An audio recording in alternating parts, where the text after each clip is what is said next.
Hi guys, it's Bear. It's Sunday, January 18th, and this is my 10-week on tea video. I don't really have like an outline or anything for this video. Usually I do sit down with kind of a list of things that I want to talk about or points that I want to make or whatever. I don't really have that for this week, and I kind of have sat down several times to think about it. And I haven't really, been able to organize my thoughts, so, I'm sorry if I end up being a little bit rambly on this video. There's not, I don't know what to say about it. It's been a real shit kind of week. Week 9 was pretty bad, week 10 was pretty bad, so it's just been a couple of down weeks in a row. And I'd have to say that, this is the point where I would actually list a downside of being on tea, and that's that I haven't been able to cry. I haven't cried once since I started taking testosterone. And that's not always a really great thing. Before I started, I'd heard a couple of people say that, and I was like, oh, okay, that's not a big deal. And actually, it is kind of something that is a little bit weird. There's been a couple of times when I've definitely been down enough to feel like crying, but there's no response to it, and it leads to sort of not getting that release. Crying can be a real good release. People aren't proud of crying or whatever. I've never been one of those people that's like, oh, I don't cry, I'm too tough to cry. I don't think it's a toughness thing or anything like that. I think that it's a good release for you, and there's definitely been a couple of moments since starting tea, and especially over the last couple of weeks, where I really felt like crying and nothing happened, and therefore there's none of that release. So that's a little bit of a downside. And it's just life stuff. It's not necessarily all trans stuff, though, sometimes it is. And, I don't know, I feel a sort of pressure to act like transitioning is just, like, the best thing that's ever happened. And, sometimes it's not. And I don't want people to think that, it's all sunshine and roses and the trans parade. It can be really great. It can be really an exciting thing to stand up and say, yes, I'm doing this, and I feel like a strong person for doing it. But sometimes, man, it's just hard, and I don't want to just pretend like it's just really great, because sometimes it's not. Sometimes you get really down about it, Sometimes you second guess the whole thing, and yeah, I don't know, I just feel this pressure to pretend like it's just fantastic, and it's just not sometimes. And the last couple of weeks seemed like there was a high percentage of those moments, maybe, but also just life. So I guess a lot of little things added up over the last couple of weeks.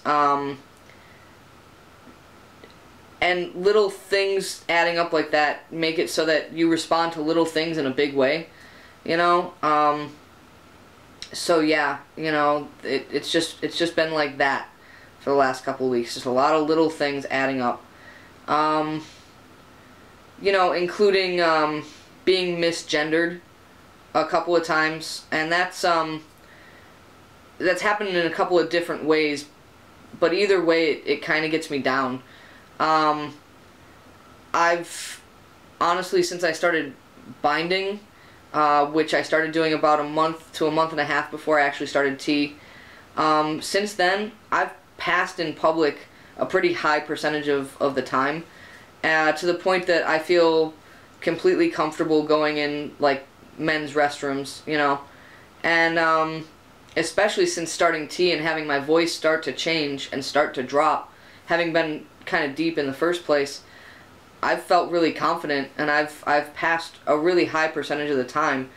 And I guess I started to take it for granted because, you know, this week I had a waitress come up and address me and the woman I was with as ladies. What would you ladies like today? And it really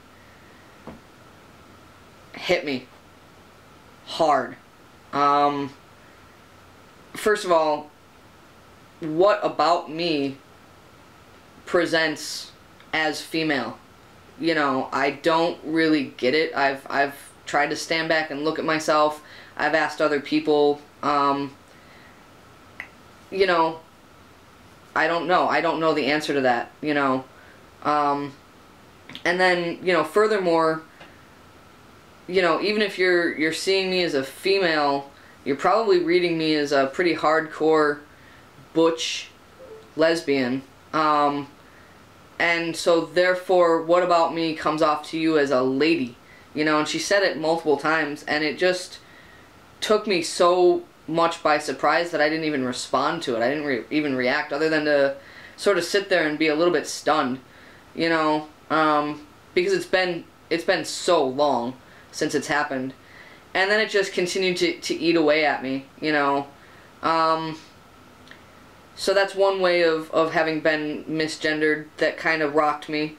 The other way is where I've had people fail to appropriately gender me in front of other people.